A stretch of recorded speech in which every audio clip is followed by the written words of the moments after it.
Well, good afternoon, everyone. My name is Rand Sperry, and I am the Vice Chair of the Orange Catholic Foundation, as well as the Co-Chair of the Business and Ethics Conference, which we did not have this year as a result of the COVID-19 virus, but we will have on April 14th of 2021, and we look forward to seeing everyone at that conference.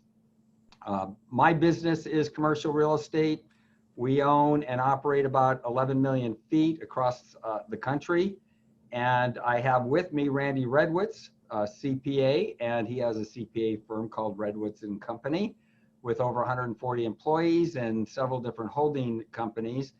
And we are going to co-anchor this podcast. And let's get started. We have our guest, Joe Perricone of Perricone Foods, Juices, I believe. And Joe, if you wouldn't mind, he is the chairman of the board. And if you could tell us a little bit about your company, the size, locations, number of employees, what you do, maybe a little history. We'll start there, and then I'll kick it off with the first question. Okay, thanks, Rand. My name is Joe Perricone. I'm the chairman of the board of Perricone Juices, also known as Perricone Farms. Our company squeezes, extracts, bottles orange juice, fresh orange juice, and pasteurized orange juice, fresh and pasteurized grapefruit juice, lemonade products, lemonade bar mixes, and apple juice for the food service business and retail business industry. And our company began in basically in 1994. I had sold my insurance company, and my dad had called me to run this juice company, which was a dream for me, because growing up, I always wanted to work with my dad, and he had the courage to ask me at that time. He had just taken over this company, and he wanted to ask me to oversee it. And it was a very small company in Beaumont, California. It was out in the sticks in those days. There wasn't much going on. And so I agreed to do that, and I was happy to do that. So our company has grown a lot in the last 26 years. We have about 150 to 200 employees, where our sales are about 80 to $90 million a year. And we've been servicing the food industry most of the time. And we do some retail. We do quite a few items for a well-known grocery outlet. I really can't tell you the name of it right now. We do a lot of them, a lot of products for them. And we do products for like Bristol Farms, Kroger, and now we have just started with Costco, who contacted us just prior to this coronavirus. Was just a miracle. Mm-hmm. I believe in the Holy Spirit gives us miracles that we don't even know it's going to happen. And so when this virus hit, we started selling Costco's regionally here, and our food service business, which represented about 80% of our business, dropped overnight. Wow. Because we do basically the lemonade products for Cheesecake Factory, California Pizza Kitchen, Wetzel's Pretzels, and all those companies nationally. So and almost all the restaurants and hotels that you go to that serve fresh orange juice, that's our orange juice. You may not see it, but that's our juice. Like, for example, Hotcakes uses our juice, Plums uses our juice in Newport Beach, the Gala uses our juice. A lot of these upscale breakfast places and lunch places use our orange juice and lemonade, but you may not see it or know it. And so we were just really hit when the virus hit. But fortunately for us, we started getting these Costco orders. In April, our sales dropped to 37% of what they had been prior. Oh, my goodness. Okay? So like I say, we're blessed. We didn't have to lay off one person. So all 150 people are basically still working for us unless they resigned or quit, but we didn't lay anyone off. What we did is we backed off on overtime. So we still have the same employees producing now the products that we do. Our sales, like I said, dropped to 37% in April. May, because of Costco, we were at 62% of where we were prior. Wow. So it was a big deal. It was a huge event for us. So that kind of explains, like our business, how it's grown and how it's changed. We are now planning on going on 3 shifts. We're going to be hiring about 20 people. So I am blessed. Our employees are blessed. And the people that my brother and sister and I and Bob Rouser, who's part of our company, are very blessed to be able to service the needs of the consumer right now. Wow. Well, actually, you just answered my first question in terms of Okay, I kind how of you're looked at it. dealing with the pandemic, which is just an amazing story. I would just like to add before Randy comes on that you're the first one that we've interviewed based on the reduction in revenues that hasn't laid anyone off. So very impressive. Yeah, we're very fortunate. Our sales are down. Like I say, we're at probably 78% month to month from last year in gross sales. So we have a reduction of 22% year to date from last year. So we're very fortunate indeed. We are checking temperatures of all our employees as they come in. Like I said, we're in Beaumont. So it's changed a lot from what it was in 1994. But like trying to hire people, it's hard to find people, even though unemployment rate is so high right now. It's still hard to find. I think it's important to note that we really appreciate our employees. We pay for all their health insurance. We give cash bonuses. We pay for their health insurance, and we pay for part of the dependents coverage. We have a 401k that we match. We have a profit sharing plan that everybody's into. And just last month, because of the reduction in overtime, we gave a cash bonus to all our employees because of what happened and how we survived during this process. That's very impressive. You know, Joe, when I was thinking about this podcast with you, I recollected back, my father was a engineer at Northrop there in Anaheim when it existed. And he was an optical engineer.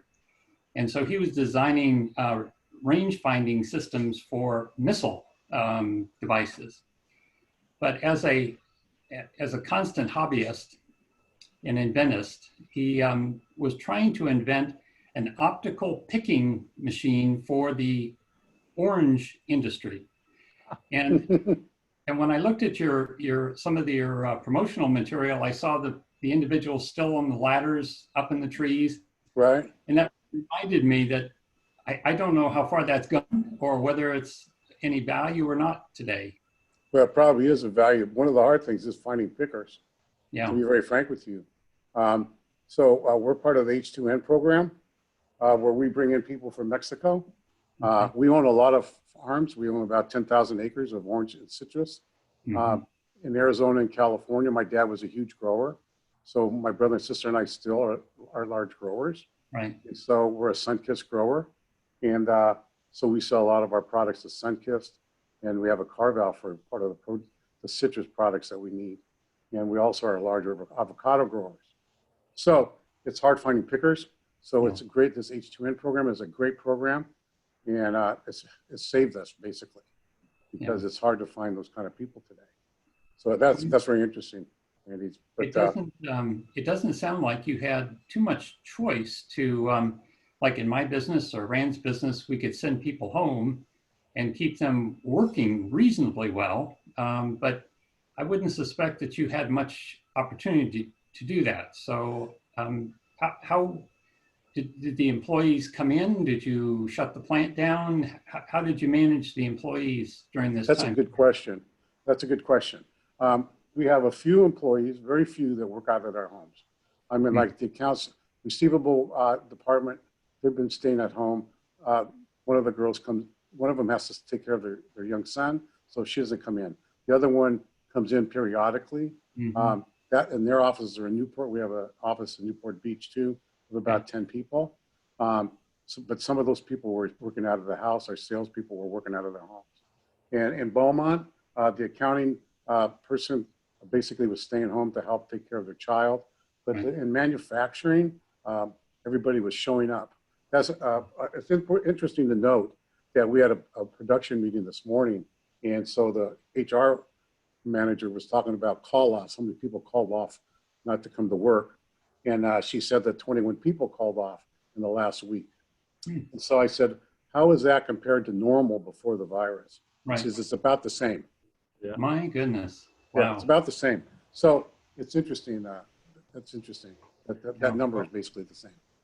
But I was going to ask you about the family values that you bring to the workplace, because I read that in reading up on Pericone Farms. But you kind of answered that with giving bonuses, and during this pandemic when your revenues have dropped and not laying off any employees. It's very impressive. And by the way, for the audience, to know that Joe also was a recipient of the Bishop's Award for Exemplary Business Integrity.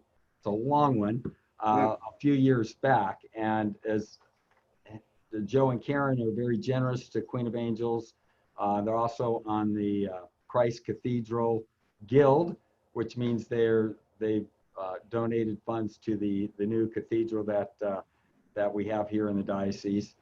And you know, what comes around goes around, I guess. So what I'd like to ask, though, we know how you treat your employees as family. How are you doing as a family? I know that you and I share something in common.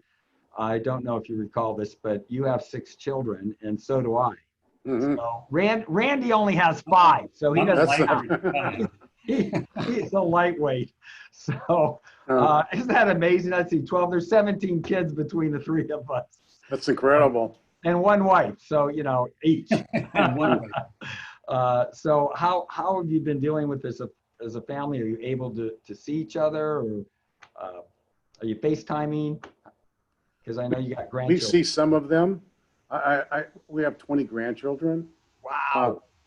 And so we see some of them periodically. Most of them live in Orange County. So we kind of skip over to Tustin. One of my sons lives in Tustin with 4 kids. His wife, one of our daughters lives in Tustin with her 4 kids and her husband. And so we get to see them once in a while. One of my grandsons goes to school at LMU. He lives in La Quinta with my son, but he spent about a week and a half with us last week. And so we get together. It's ironic that we're having this conversation today. We were planning to go to Hawaii, 20 of us, at the end of July, and I don't know if we're going to be able to do that. And so that's very disappointing. So Yeah, I have to tell you, I booked Maui for the entire family, and there's 20 of us, and it broke my heart. We were going 4th of July, and I just, you know, it just doesn't make sense. The restaurants may not be open, and it certainly will be hard to get into. Yeah. It's such a challenge, and we do an annual trip together, but we just yeah, aren't it's too doing bad, it huh? this year. Yeah. it So really is too bad. yeah. But I kind of, I believe that my values come from my parents and my grandparents. And like I was brought up in Catholic schools back in the 50s. I'm 78 years old now. And so those values were taught to me.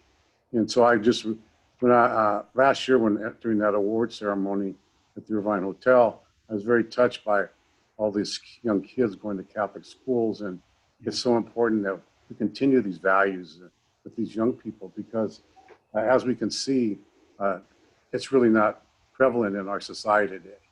And it really hurts me to see what's going on. I'm just really saddened by what's going on. Let me just tell a quick story to Randy, and I hope I don't embarrass you, but Joe and I were at a golf tournament, I don't know, in the San Fernando Valley somewhere, and it was for the Italian Museum in town. Yes. We have a lot of mutual friends, and I remember as a kid going there and celebrating a lot of the Italian things that go on during the year, and we were in the buffet line, and I hadn't seen you because, you know, when you're in a golf tournament, you only see the people in front of you and behind you until you go eat afterward. And there was Joe, and I was troubled because I had a girl sophomore in high school that really broke her heart to not be able to go to Mater Dei. That someone reached out to me. They told me the story, and the Mater Dei had run out of funds to give her scholarships, and she was like the top kid in her 8th grade class at the Catholic school in Santa Ana. And I was telling Joe the story, and I said, but you know, Mater Dei is not a cheap place to go. And I asked if he would share that with me while he's putting his food in his plate. And he said, absolutely, count me in. And that's all it took for Joe to commit. And that's the type of guy he is. And I want everyone out there to know that it's important, because here's a perfect example of three men with good Catholic, strong values that that all had big families and had successful businesses, and that you can do it by being ethical and honorable and just hardworking. That's what it takes to be successful. You don't have to cheat or scam or lie or steal in order to be successful. And we love having examples like you, Joe, on to show the type of people that are out there in our community doing good, keeping other families employed, and earning an honest living, and then giving back to the community. So, Thank you, Randy, you Rand. had another question. Joe, let me ask, did you face any, or have you faced any ethical challenges since this COVID-19 pandemic has occurred? I mean, challenges that in the business environment that, I mean, you've done incredibly wonderful things for employees. I've tried to do the same thing for our own employee base and not laid anybody off and kept their compensation at 100% and all, but it's hard. But you do face those challenges once in a while where, you know, it's kind of a gray line. No, maybe need to stick here, stick true to my course. Anyways, any experience during that time? No, we really haven't. I had to think about it. No, we really haven't. We had, this is not an ethical question, I don't think, but it's about testing for COVID. Mhm. We followed the rules, and we had one person come in and said they had a sore throat. And so we sent that person home and had him tested. That person tested, and he tested positive, that one person. So we tested the 3 or 4 people that we working with them. And so we checked temperatures of everybody that works at our place. But that's been, knock on wood, the only case that we've had regarding the virus. But talking about ethical situations, no, we haven't faced anything in that respect. Well, it's probably indicative of your rich ethical culture. Well, we try not. I have a CEO and CFO and a vice president of production that have the same values I have. And I think that's the key, I think, from the standpoint of hiring management, that it's about their values, not about their education so much. Right. That's right. important. But if the values match up with what our values are, then we have a good opportunity to grow together. Because I don't want anybody mistreated that works in my office. Right. No, that's fantastic. It's kind of a top down as far as culture goes. Mhm. The culture reflects the people running the company for sure. Well, it's time for you to go. Maybe perhaps this is in your closet. I don't see it in the background, but we need you to bring out your crystal ball. My what? Your My crystal ball. Oh, yeah, we need that for the next question. And when do you see, I guess in your particular business, when do you see it returning back to normal? And for you, is it a new normal, or is it the old normal? That's a good question, Rand. Our business is starting to spike up now. It's starting to come back. Some of these cities are opening up, and some of these restaurants are opening up. And so our business is starting to ramp up. But I got a little concerned this morning today when I saw some of the upbeats and some of the testing in the country. So that makes me a little concerned about what's going on with it opening up. And so so if you would have asked me this question earlier, I would have said I'd be very positive about the ramp up. Right now, I think it's going to be a little slower, depending on the next couple of weeks about if there's any more new virus cases, that kind of thing. But we're seeing an increase in sales ramping up. Like I said, Costco is really buying a lot from us now. And so that's increased from our standpoint. Our retail sales, our Kroger sales are going up, and the food service business is picking up. So, and we've got some other new business that we're going to be involved with. So I think our business is going to increase. People are drinking more orange juice now than they were before the virus started. Right. Because of the virus. Community. Yeah. One of the things that's really important for us is to get the raw materials. It's not just that, it's not that easy. So that's one of the things we're working on, making sure we have oranges and lemons and limes and grapefruit, even though we grow a lot of them, to get them outside. So I think I have a bright future, but I don't think it's as quick as maybe it would have been before this pandemic, obviously. We have 3 lemon trees in our backyard, Joe. I could help you out there if you need it. Yeah. Randy, I hate to tell you, but there's so many lemons right now. That's one thing we don't need. Oranges, maybe. We need those lemons because right now we have to make some lemonade. Yeah, right. That's a funny subject, actually. Randy, you got anything else you'd like to ask Joe? No, I'm just so impressed by you personally, Joe, and by your company and your heritage. It's just incredible to speak with you and share this time with you. And I would like to say that I'd try to catch up with you children-wise, but I think that's long past. So Maybe grandchildren. Maybe I can outpace you with grandchildren. Maybe. Yeah. I'm not sure. We have only 8 right now. Thank Oh, you, Randy. We're getting outpaced now, Randy. We just got word of our 9th grandchild Oh, fantastic. due in January. So we're pretty excited, but I don't know if we're going to hit 20, Joe. I'm a little younger than you, and That's the kids are amazing. just starting out. But congratulations on all you've done for your family, for the family at Pericone Farms, and for the community here in Orange County. We are blessed to have you as a member of this community, and thank you for taking the time today to talk to us. Rand, thank you so much. It was a great opportunity. And Randy and Rand, I look up to both of you. Obviously, we have the same values, and that's why we're on this Zoom together. God bless both of you. God bless. Thank you, Bye-bye. John. Thank Thank you. you very much. Bye-bye.